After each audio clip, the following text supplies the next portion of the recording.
किसी ने अग्रवाल के साथ, किसी ने वेदांता के साथ, किसी ने टाटा के साथ, किसी ने बीएसएल के साथ पार्टनरशिप में बिजनेस किया।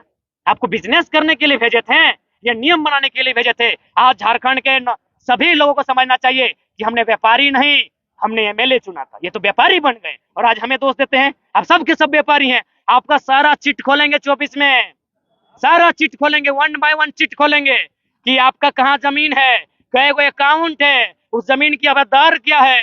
सारा चिट खोलेंगे 24 में कि हमने एमएलए चुना था, एमपी चुना था, या बिजनेस चुना था, कंपनी के दलालों को चुना था। तो दर्द है।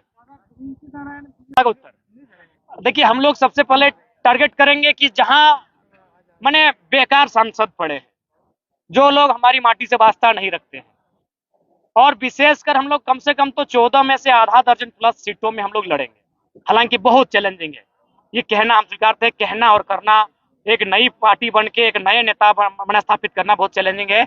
लेकिन मुझे लगता है हमारे पास मुद्दे अच्छे हैं, हमारे पास हमारी सबसे बड़ी ताकत है हमारी निडरता, हमारी जानकारी। तो इस हिसाब से हम लोग बेहतर होंगे। आपके सवाल का उत्तर है बिरंची, उनका कमीशन है। 1952 से लोग जो अन्य राज्यों के वे लोग चुन के गए, तो उन्हें क्या वास्ता होगा हमारी जमीनें से, क्या हमें लाभ मिलता था, हमारी जमीनों को छीन जाने का दर्द किसे है।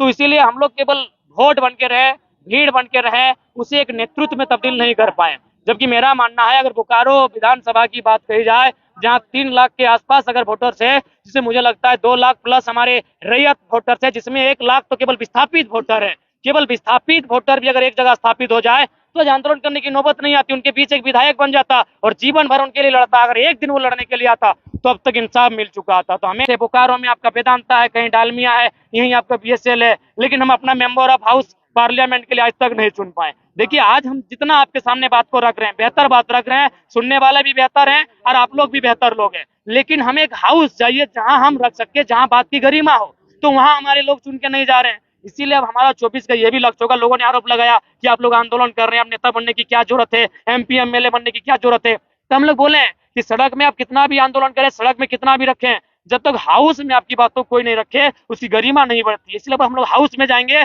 और जब जब वहां डिबेट होगा, जब जब हमें मौका मिलेगा अपनी बात को रखने का, हम लोग कभी बोकारो बीएसएल का बात रखेंगे, कभी एफसीआई सिंदरी का, तो कभी पेंचर डैम का बात रखेंगे, तो कभी डालमिया का, तो कभी आपका डीबीसी का बात रखेंगे।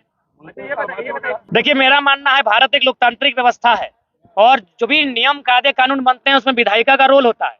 यानी हमारे जो जनप्रतिनिधि रहे हैं, कहीं ना कहीं वो उनकी उदासीन सोच रही है, या फिर जो भी कारण कहें, क्योंकि आज ये सर्वविदित है कि जितने भी कंपनी फैक्ट्री स्थापित होते हैं उनमें स्थानीय विधायक रहे, स्थानीय जो दल है, उनके जो नेता रहे, उनको काफी मोटी रकम अदा की जाती है।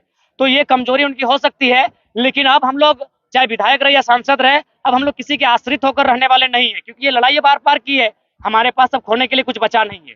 तो ऐसी परिस्थिति में अब हम लोग का मानना है कि चाहे विस्थापित की लड़ाई हो या फिर अन्य मुद्दों की लड़ाई हो या बार बार की लड़ाई होगी, चाहे जो भी परिणाम होगा, क्योंकि ऐसा परिस्थिति अगर चलता रहे तो आने वाले 20 सालों में मुझे लगता है झारखंड का अस्तित्व, झारखंड का वजूद समाप्त हो जाएगा। तो इसीलिए आप समझ सकते हैं, मैं इसी आंदोलन की व्याख्या करती हूँ।